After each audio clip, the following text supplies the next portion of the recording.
GCM prende 3 homens em desmanche em Santo André. Tentativa de assassinato acaba com 2 mortos em supermercado de São Bernardo. Homem é preso acusado de assédio em estação de trem de São Caetano do Sul. Morando assina contrato de nova balsa. Você confere ainda nesta edição do J+. Apenas autoridades competentes poderão multar em São Caetano. Quinta-feira, 6 de julho de 2017, está no ar o J+ ABC.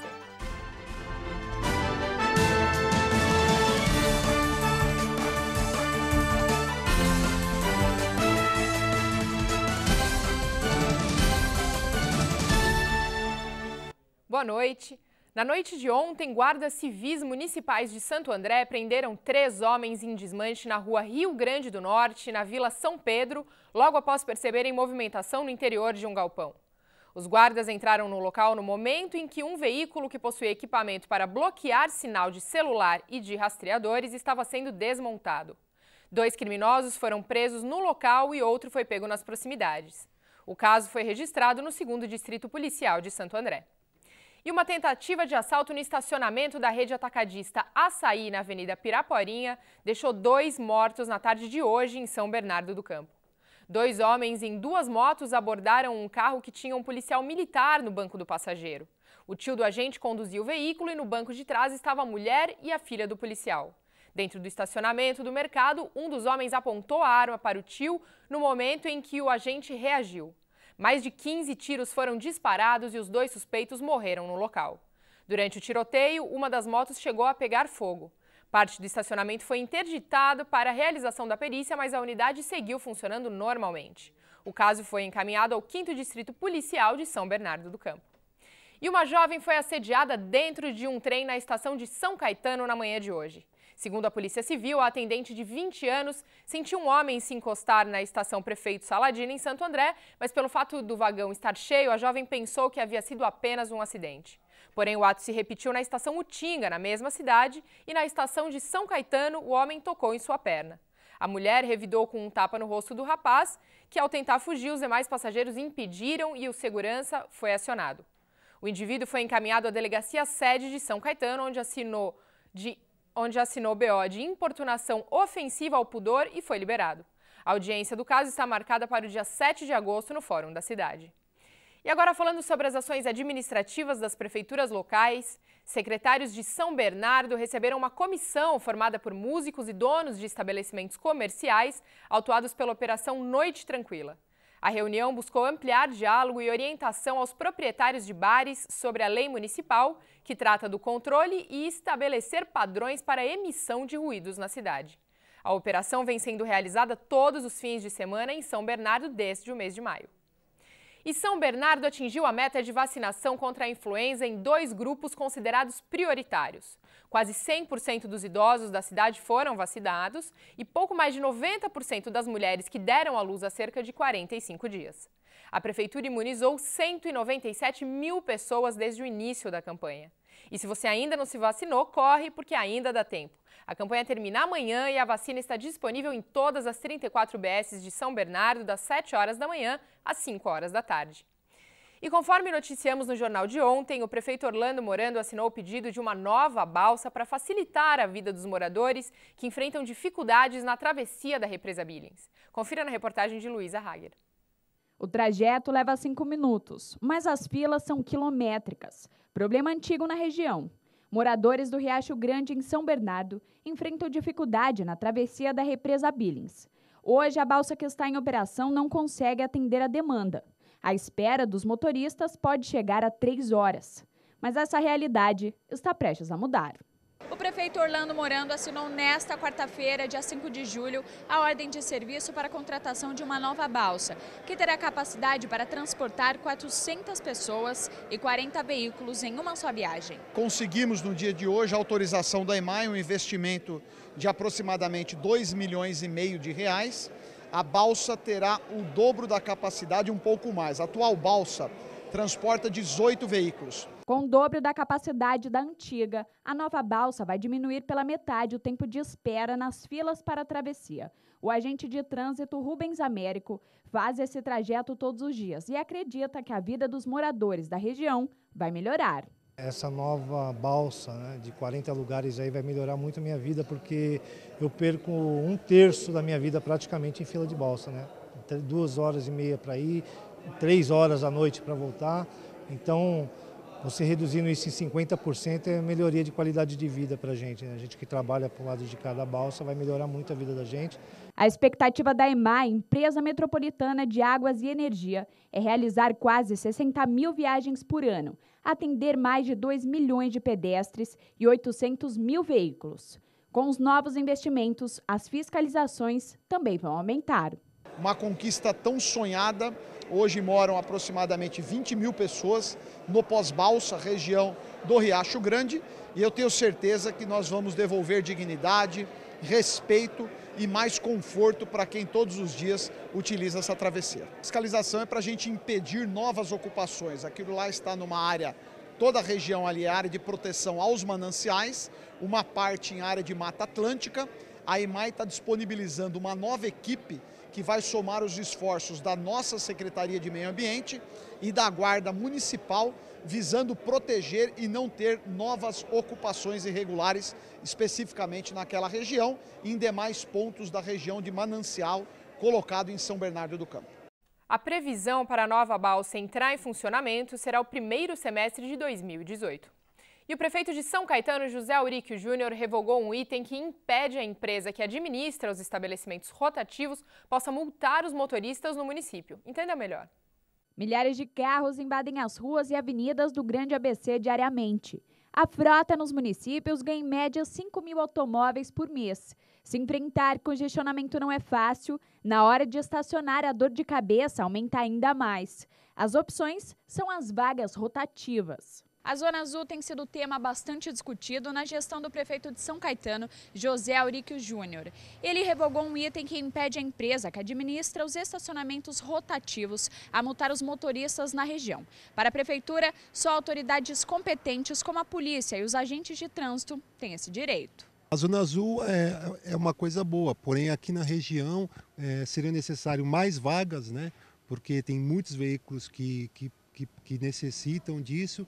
E, além disso, por uma opção de 1 hora a mais ou alguma coisa assim, para a gente não estar tendo que sair correndo para voltar e ter que pôr outro cartão e outras coisas desse tipo. A tarifa para estacionar em uma das 2.896 vagas demarcadas é de R$ 2,00 por 1 hora e de R$ 4,00 por 2 horas. Tempo máximo em que o carro poderá ocupar o espaço. A Zona Azul funciona de segunda a sexta, das 8 às 18 horas, e aos sábados, das 8 às 13 horas. Lembrando que o cidadão que ultrapassar o horário permitido poderá ser multado pelas autoridades competentes. E no próximo bloco você confere uma entrevista com Sérgio Denadai. Preços de balada serão unificados para homens e mulheres. Cai número de inadimplência nas escolas do ABC e ainda Petrobras reduz preço do gás de cozinha. Não saia daí porque o J mais ABC volta em instantes.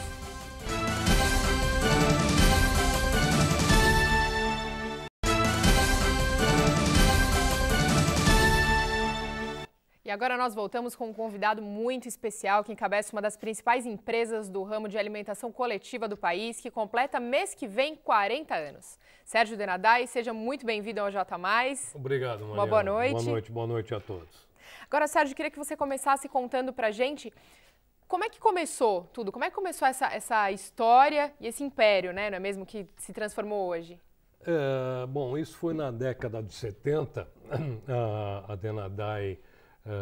meu pai e minha mãe tinham uma casa de carnes, um açougue, e minha mãe temperava a carne e depois disso começou a aumentar a freguesia e foi montada uma rotisseria. Meu pai comprou aquela famosa televisão de cachorro, que o frango fica ali girando e tal, e eu e meu irmão Fábio Denadai, juntamente com a minha irmã Maria Ângela, começamos a trabalhar até que um dia um empresário daqui da região do ABC, o senhor Luiz Giglio, pediu se nós poderíamos entregar para ele 12 refeições para os funcionários do escritório dele. E foi aí que começou a Denadai a partir daí não parou mais. Agora, a Denadai acabou de ser indicada ao prêmio Top of Mind em alimentação coletiva e observando os números de hoje, a gente vê que 4,2 mil colaboradores, 600 restaurantes em operação que produzem mais de 400 mil refeições por dia com faturamento de 310 milhões de reais só em 2016. Isso. Como é que foi essa trajetória de crescimento exponencial? Desde 1970, nós estamos completando 40 anos e galgando degrau por degrau, nunca dando passo maior do que a perna. Mas você falou em números, você falou em 4.200 funcionários, isso 2016, hoje nós estamos com quase 5 mil funcionários, nós temos hoje quase 500 mil serviços de alimentação por dia e um faturamento previsto para esse ano da ordem de 400 milhões de reais. Eu acho que a empresa foi conquistando clientes diversos em diversos setores, no corporativo, no offshore, no varejo. Para isso nós criamos diversas marcas de restaurantes, uma delas com cafeterias, né? Capaz de atender o cliente e fazer com que o custo-benefício para o cliente fosse importante. Afinal de contas, no dia de hoje, o nosso cliente tem que ter uma competitividade no mercado. E como ele tem que ter os gastos dele, como ele tem os gastos com a alimentação, assim como tem com assistência médica, tudo, ele procura ter um custo-benefício bom para que ele tenha uma economia com qualidade para que ele possa ter uma competitividade no mercado. Perfeito. Agora você acabou de comentar sobre offshore. Qual que é a importância desse segmento para vocês hoje? Bom, a offshore é um setor muito importante para nós hoje. Hoje nós temos uma base em Macaé, que gira, nós temos lá algo em torno de 1.000 e poucos funcionários em Macaé, no Rio de Janeiro, e nós fazemos todo o serviço de hotelaria para as offshore. As offshore são bases de extração de petróleo em alto mar. Essas bases nós não prospectamos e não extraímos o petróleo, nós administramos a base. Nós fazemos não só a alimentação, nós tratamos isso como um serviço de hotelaria. Então nós fazemos toda a parte de roupas de cama, de roupa de uniforme do pessoal, fazemos a alimentação, a parte de lazer, enfim, são diversos serviços. Tanto é que aquilo nós tratamos como se fosse um hotel. Para você entrar numa base dessa, você tem que fazer o check-in e quando você sai, o check-out. Todos os alimentos partem da nossa base de Macaé dentro de containers, os produtos que são frigorificados dentro de containers frigorificados, os produtos de roupa e insumos básicos de consumo dentro da base são em outros containers não frigorificados. E os funcionários, esses containers vão de caminhão até o porto, são embarcados em navio que vão para a base. É uma logística complicadíssima. E os funcionários todos vão de helicóptero para a base. Tem base que chega a dar 1h30, 1h40 de voo de helicóptero até a base. Eles ficam dentro da base durante 15 dias, trabalhando no regime de 12 por 12, trabalha 12 horas, descansa 12 e depois 15 dias volta em terra e fica descansando.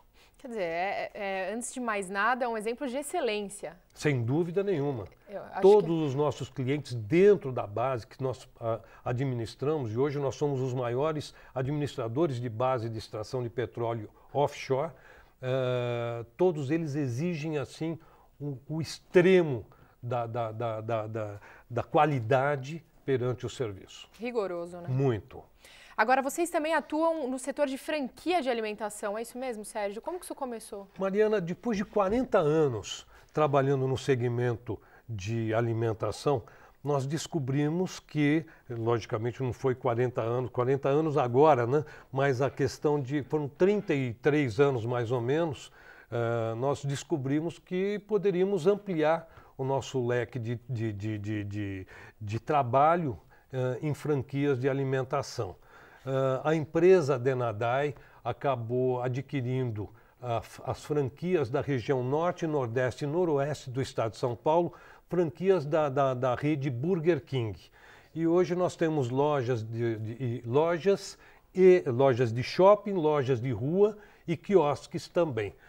Na região de Ribeirão Preto, São José do Rio Preto, Araçatuba, São Carlos, aquela região toda. Foi um segmento muito importante para nós, um segmento que nós gostamos, está dentro do nosso core business e que nós estamos recebendo outros convites de outras marcas dentro do segmento de alimentação para montarmos outras franquias. Quer dizer, expandiu muito, né, Sérgio? Migrou, mudou numa série de frentes diferentes, verdade, né? Verdade. Agora, como que você vê o atual mercado de alimentação, especificamente coletiva, porque é o ramo de vocês, mas principalmente com essa crise, né, no ramo de alimentação que está hoje, uma série de escândalos e tal. A Denadai é lógico, uma empresa tradicional e que atua com excelência, não só pelo que você está falando, mas acredito que ao longo dos anos todo mundo acaba conhecendo e confia. Mas como você vê o mercado hoje? A Denadai, ela fez um compliance, um trabalho de compliance, a questão de 1 ano e meio, 2 anos atrás, onde nós preservamos a ética com relação aos nossos clientes e aos nossos contratos. Eu vejo o mercado crescendo, nós temos uma qualidade e principalmente nós temos um grupo de funcionários, de uma equipe muito boa, com treinamento, mostrando que nós precisamos sempre estar acima daquilo que nós nos propomos a fazer em termos de qualidade, né, para dar um retorno para o nosso cliente. Afinal de contas, eu mexo com alimentação, mas para nós da Denadai, nós mexemos com a saúde das pessoas. Isso que é importante. As pessoas têm que ter, sim, satisfação em alimentar. E não é fácil. Você vê hoje uma mãe que tem 3, 4 filhos, para contentar os 3, 4 filhos no dia a dia já é difícil. Imagina um universo aí de milhares e milhares de refeições por dia. Mas isso tudo por causa da nossa equipe. Nós temos uma equipe fantástica, com treinamento que nós damos mensalmente. Além disso, não poderia deixar de falar dos meus filhos, o Fabrício, que hoje é o CEO da empresa, e o Fernando, que é o vice-presidente, que também são 2 pessoas fantásticas. Então, é isso. E os nossos diretores também, logicamente. Sem dúvida. Agora, Sérgio, como que é uma pergunta muito abrangente, mas como que você imagina a Denadai completando 50 anos, daqui 10 anos? Daqui 10 anos, eu acho que 10 anos é uma coisa tão pequena. Quando você fala 10 anos, às vezes a gente fala, poxa, daqui 10 anos. Mas isso passa tão rápido. Eu quando montei a Denadai junto com meu irmão e meu pai, nós nós tínhamos 2 funcionários. Hoje nós estamos com 5.000 funcionários. 40 anos já se foram. 40 anos. Então 10 anos é uma coisa assim muito rápida. Eu vejo a Denadai num crescimento, eu vejo a Denadai melhorando a cada dia a sua qualidade, melhorando a cada dia o seu relacionamento com os consumidores da Denadai, com os nossos clientes. Eu vejo a Denadai melhorando a cada dia a área de recursos humanos, a área de responsabilidade social, não só com os nossos colaboradores, funcionários, como também com os nossos clientes e consumidores. Então eu só tenho que ver a Denadai crescendo e não vertiginosamente, e sim passo a passo. Isso é importante. Perfeito. Sérgio, foi um prazer, além de um prazer, uma lição de vida, né? Obrigado, muito obrigado Mariana, pela entrevista e parabéns pelos 40 anos. Muito obrigado. Eu gostaria de agradecer, dizer que a Denadai está à disposição para quando vocês quiserem, para que a gente possa fazer mais alguma entrevista e orientar o pessoal, falar a respeito, discutir o que vocês precisarem. Prazer vai ser todo nosso. A bancada do J+ está aqui aberta para vocês sempre. Muito obrigado, Mariana. Obrigada, boa noite, Sérgio. Boa noite. E olha só essa notícia. Diferença de preços para homens e mulheres no setor de lazer, como baladas, por exemplo, está perto de acabar. Confira os detalhes na reportagem de Isabel Rufino. Se você é homem, provavelmente já passou pela seguinte situação. Ao chegar na porta da balada, sua namorada entraria VIP e você teria que desembolsar uma quantia para aproveitar a noite, certo? Mas isso está perto de acabar.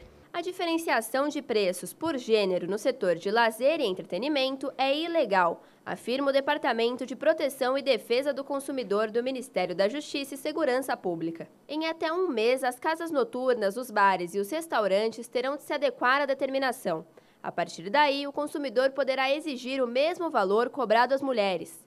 Caso ainda haja diferenciação, os órgãos de defesa do consumidor poderão ser acionados. Os estabelecimentos que não cumprirem a determinação podem ser punidos com as sanções previstas no artigo 56 do Código de Defesa do Consumidor. A Senacom coordena o Sistema Nacional de Defesa do Consumidor e tem a missão de apurar as infrações aos princípios ou às normas de defesa do consumidor, além de articular com os outros integrantes a coibição eficiente de práticas abusivas. Lembramos que a utilização da mulher como estratégia de marketing é ilegal e que os valores têm que ser igual para todos.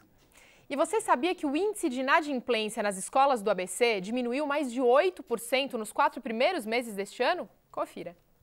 A crise de 2015 e 2016, que tirou o emprego de milhões de brasileiros, foi a mesma que impediu muitos pais de manter as mensalidades escolares dos filhos em dia. No entanto, 2017 pode ser um respiro para os colégios particulares do ABC. Nos primeiros 4 meses deste ano, o índice de inadimplência das escolas particulares apresentou queda de mais de 8%, se considerado o mesmo período de 2016. A inadimplência, em função da crise, né, que a gente está passando, ela andou subindo o ano retrasado, o ano passado, esse ano até março, e a gente sente agora um alívio, né? uma leve recuperação. O diretor do Colégio Singular, Paolo Gambogi, explica que antes de acionar os pais na justiça, a escola está sempre aberta para negociação. Ainda segundo o educador, a maior procura para quitar os débitos acontece apenas no fim do ano. Durante o ano, alguns pais nos procuram. E evidentemente que nós estamos sempre para atender os pais, para negociação, para entender os problemas de cada um e etc. Porém, a negociação, realmente, o maior volume de negociações acontece no final do ano, quando o pai tem que estar quites ou em dia ou com acordo formalizado, para poder renovar a matrícula. Então, durante o ano existe uma outra negociação, mas o final do ano é que elas acontecem mesmo. Como a maioria dos contratos com a escola são anuais, para a criança nada muda. Mesmo que o responsável esteja devendo, o aluno não será prejudicado em sala de aula. Como vocês acabaram de ver na reportagem, as escolas estão abertas para negociações, então o melhor caminho é sempre procurar o responsável pela instituição e renegociar a dívida existente. Agora atenção consumidores, porque a Petrobras reduziu o preço do gás de cozinha. Roda a VT. A Petrobras reduziu em 4,5% em média os preços do gás liquefeito de petróleo, o gás de cozinha para uso residencial envasado pelas distribuidoras em botijões de até 13 quilos. O último reajuste para o gás de cozinha foi anunciado há menos de um mês, no dia 8 de junho. E, de acordo com a estatal, a alteração não se aplica ao GLP destinado ao uso industrial e comercial. A Petrobras informou que, com a lei brasileira garante liberdade de preços no mercado de combustíveis e derivados, as revisões feitas nas refinarias podem ou não se refletir no preço final ao consumidor, e vai depender de repasses feitos especialmente por distribuidoras e revendedores. Pelos cálculos da companhia, caso seja repassado integralmente ao consumidor, o preço do botijão de GLP P13 pode ser reduzido em média em 1,5%, ou cerca de 88 centavos por botijão. Isso ocorrerá se forem mantidas as margens de distribuição e de revenda. Para este reajuste, a companhia informou que o motivo principal foi a queda das cotações no produto no mercado internacional. Agora nós vamos aos números do mercado financeiro desta quinta-feira.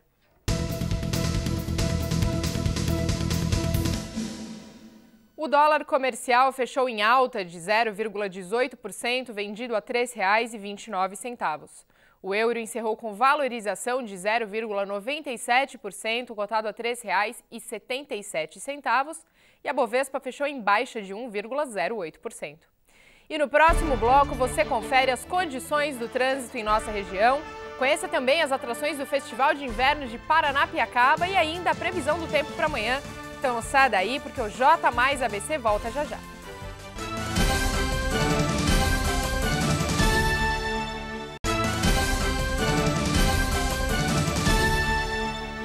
Agora vamos ver como está a situação do trânsito nas principais vias do ABC com a repórter Luísa Hager, que fala ao vivo da Avenida Portugal em Santo André. Boa noite, Luísa, como é que está a situação por aí? Boa noite, Mariana. Boa noite para você que nos assiste agora no J mais ABC. Nós estamos aqui na Avenida Portugal. Como vocês observam nas imagens, por aqui o trânsito é moderado.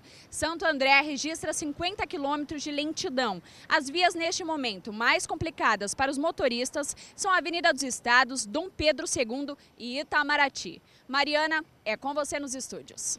Obrigada, Luísa. E o Festival de Inverno de Paranapiacaba terá mais de 170 atrações apenas este ano. A 17ª edição será realizada nos dias 22, 23, 29 e 30 de julho, quando a vila receberá mais de 70 atrações musicais. A programação também conta com 25 oficinas, 17 amostras de artes cênicas, feira de artesanato, dança, circo e mostra fotográfica. A grade completa dos eventos você confere no site da Prefeitura de Santo André e para quem quiser passar a noite em Paranapiacaba, a vila ainda conta com 9 pousadas, totalizando 200 leitos, 26 restaurantes e uma grande variedade de lanches e refeições. Agora nós vamos ver como vai ficar a previsão do tempo para amanhã.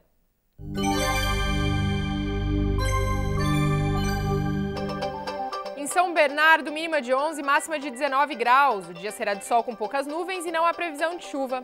Na capital, mínima de 12, máxima de 21, sem chance de chuva. E o dia em São Paulo vai ser de sol com poucas nuvens. No litoral, nas cidades de Santos, Guarujá e Bertioga, o tempo oscila entre 13 de mínima e 24 de máxima. E o clima vai ser parecido com o de São Paulo, mas é claro, um pouco mais quente. Já no interior, na região de São Carlos, a temperatura oscila entre 10 de mínima e 23 de máxima, sol entre poucas nuvens ao longo do dia e também não chove. E depois do sucesso de São Bernardo, chegou a vez de Santo André. E se você é um adepto das corridas de rua, não vai perder, dia 16 de julho, domingo, não esse, o próximo, a segunda prova corrida Circuito TV Mais Destaque, 10 e 5 quilômetros. A largada vai ser às 7 horas da manhã no estacionamento do Paço Municipal de Santo André. Você não pode ficar fora dessa, não é mesmo? Então participe e leve toda a sua família. E olha, você encontra todas as informações da prova no site ativo.com. Circuito TV Mais Destaque, mais uma oportunidade de se divertir em família. E o J mais ABC desta quinta-feira termina por aqui. Outra exibição do nosso telejornal você confere à 00:30. Você também pode ver essas e outras notícias no nosso portal tvmaisabc.com.br e daqui a pouquinho, às 8 horas da noite, começa o Esporte Mais. Uma ótima noite a todos e até amanhã.